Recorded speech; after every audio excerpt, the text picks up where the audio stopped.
کبھی سوچا ہے کہ ایسا کیوں ہوتا ہے کہ کوئی معیشت جیسے ہی تھوڑا سنبھلتی ہے، ترقی کرنا شروع کرتی ہے، اچانک سے کریش کر جاتی ہے؟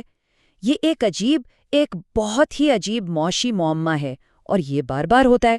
تو چلیں آج اس چکر کو ذرا گہرائی سے سمجھتے ہیں۔ تو سوال یہی ہے، آخر ایک معیشت ترقی شروع کرتے ہی کریش کیوں ہو جاتی ہے؟ یہی وہ بڑا سوال ہے جس کا جواب ہم آج ڈھونڈنے نکلے ہیں۔ یہ آپ سمجھیں ایک ایسا چکر ہے جس نے نہ جانے کتنی معیشتوں کو جکڑ رکھا ہے، ایک ایسا جال جس سے نکلنا تقریباً ناممکن سا لگتا ہے۔ اچھا، تو اس پورے فینومینن کو، اس معاملے کو ایک نام دیا گیا ہے، اسے کہتے ہیں بوم بسٹ سائیکل۔ مطلب پہلے ایک دم سے بوم یعنی تیزی سے اوپر جانا، اور پھر اتنا ہی اچانک بسٹ یعنی سب کچھ ٹھپ ہو جانا۔ آج ہم اسی سائیکل کی ایک ایک پرت کو کھول کر دیکھنے والے ہیں۔ تو دیکھتے ہیں کہ آج ہم کیا کیا سمجھنے والے ہیں۔ سب سے پہلے دیکھیں گے کہ یہ بوم بسٹ کا معاملہ ہے کیا، پھر اس کہانی کے مین ویلن یعنی کرنٹ اکاؤنٹ خسارے سے ملیں گے، اسے ایک سوراخ والی بالٹی کی مثال سے سمجھیں گے، پھر دیکھیں گے کہ یہ خسارہ اتنی تیزی سے بڑھتا کیوں ہے، اس کے بعد قرضوں کے غرداب پر بات ہوگی، اور آخر میں اس غیر متوازن مساوات کو سمجھیں گے جو اس سارے مسئلے کی اصل جڑ ہے۔ چلیں جی، تو شروع کرتے ہیں اور ملتے ہیں اپنی اس معاشی کہانی کے سب سے اہم کردار، یا یوں کہیں کہ پرائم سسپیکٹ سے، یعنی کرنٹ اکاؤنٹ خسارہ۔ یہی وہ اصل مجرم ہے جس کی ہم آج چھان بین کریں گے۔ اب یہ کرنٹ اکاؤنٹ خسارہ ہے کیا بلا؟ بہت ہی آسان لفظوں میں سمجھیں، یہ تب ہوتا ہے جب ایک ملک کے اخراجات اس کی آمدنی سے زیادہ ہو جائیں، یعنی ہم دنیا سے چیزیں خریدنے پر جتنے ڈالر خرچ کر رہے ہیں، دنیا کو اپنی چیزیں بیچ کر اس سے کم کما رہے ہیں، تو کمائی کم، خرچہ زیادہ، یہ ہے وہ بنیادی مسئلہ، وہ بنیادی عدم توازن۔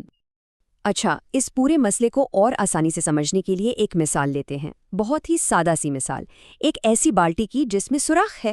یہ مثال اس مسئلے کی جڑ تک لے جائے گی۔ تو ذرا تصور کریں کہ پاکستان کی معیشت ایک بالٹی کی طرح ہے، ٹھیک ہے؟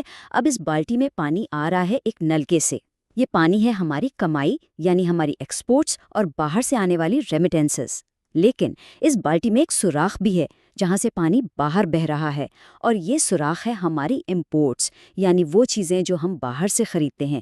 اب اصل مسئلہ کیا ہے؟ مسئلہ یہ ہے کہ یہ سوراخ یعنی ہمارا امپورٹس پر خرچہ اس نلکے سے یعنی ہماری کمائی سے کہیں زیادہ بڑا ہے۔ لیکن کہانی یہاں ختم نہیں ہوتی۔ یہ کوئی عام چھوٹا موٹا سوراخ نہیں ہے، یہ ایک ایسا سوراخ ہے جو وقت کے ساتھ ساتھ اور بڑا ہوتا جاتا ہے۔ اور سب سے عجیب بات کیا ہے؟ یہ تب سب سے تیزی سے بڑا ہوتا ہے جب معیشت ترقی کرنے کی کوشش کرتی ہے۔ اور یہیں پر ایک بہت ہی عجیب ایک پیراڈاکس سامنے آتا ہے۔ ہوتا یہ ہے کہ جب بھی ہماری معیشت میں صرف 10% گروتھ ہوتی ہے تو ہمارا امپورٹ بل 30 سے 40% تک شوٹ کر جاتا ہے۔ سوچیں ذرا، اس کا مطلب تو یہ ہوا کہ ہماری ترقی ہی ہمارے مسئلے کو کئی گنا بڑھا کر دیتی ہے۔ اگر اس مسئلے کا سائز دیکھنا ہے تو یہ اعداد و شمار دیکھیں۔ ایک طرف ہماری سالانہ امپورٹس ہیں تقریباً 70 ارب ڈالر کی، اور دوسری طرف ہماری ایکسپورٹس صرف 30 ارب ڈالر کے آس پاس۔ یہ بیچ میں 40 ارب ڈالر کا ایک بہت ہی بڑا گیپ ہے، اور یہی وہ گڑھا ہے جس سے ہمیں ہر سال کسی نہ کسی طرح بھرنا پڑتا ہے۔ تو سوال یہ ہے کہ آخر یہ گیپ اتنا بڑا ہے کیوں؟ ایسی کیا وجوہات ہیں کہ ہماری امپورٹس تو آسمان سے باتیں کرتی ہیں لیکن ہماری ایکسپورٹس وہیں کی وہیں کھڑی رہ جاتی ہیں؟ دیکھیں، اس کی 3 بڑی وجوہات ہیں۔ سب سے پہلی، انرجی امپورٹس، تیل، گیس، کوئلہ، یہ ہماری مجبوری ہے، یہ ہمیں ہر حال میں چاہیے، قیمت چاہے جو بھی ہو۔ دوسری وجہ ہے ہمارا ٹیکسٹائل ٹریپ۔ ہماری زیادہ تر ایکسپورٹس بس تولیے، چادریں یعنی کم ویلیو کی چیزیں ہیں جن کی نہ قیمت زیادہ بڑھتی ہے نہ ڈیمانڈ۔ اور تیسری اور شاید سب سے افسوسناک بات، ہم ایک زرعی ملک ہو کر بھی گندم جیسی بنیادی چیزیں امپورٹ کر رہے ہیں۔ اچھا، تو جب یہ خسارہ ہوتا ہے تو اس کا نتیجہ کیا نکلتا ہے؟ نتیجہ نکلتا ہے قرضوں کا ایک ایسا گرداب، ایک ایسا چکر جس میں بالٹی کا ایک سوراخ بند کرنے کی کوشش میں ایک نیا سوراخ بن جاتا ہے۔ ظاہر ہے جب خرچہ آمدنی سے زیادہ ہو تو اس فرق کو پورا کرنے کا ایک ہی راستہ بچتا ہے، اور وہ ہے قرض لینا۔ تو ملک کو ہر سال یہ اربوں ڈالر کا خسارہ پورا کرنے کے لیے باہر سے ڈالر قرض لینے پڑتے ہیں۔ اور یہ تو ہم سب جانتے ہیں کہ قرض کبھی مفت نہیں ملتا، ان قرضوں پر سود بھی تو دینا پڑتا ہے نا، اور وہ بھی ڈالرز میں، تو یہ ایک اور اضافی خرچہ بن جاتا ہے۔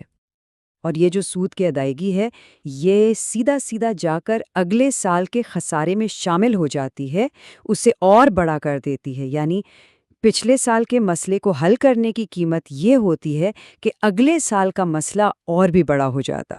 تو پھر کیا ہوتا ہے؟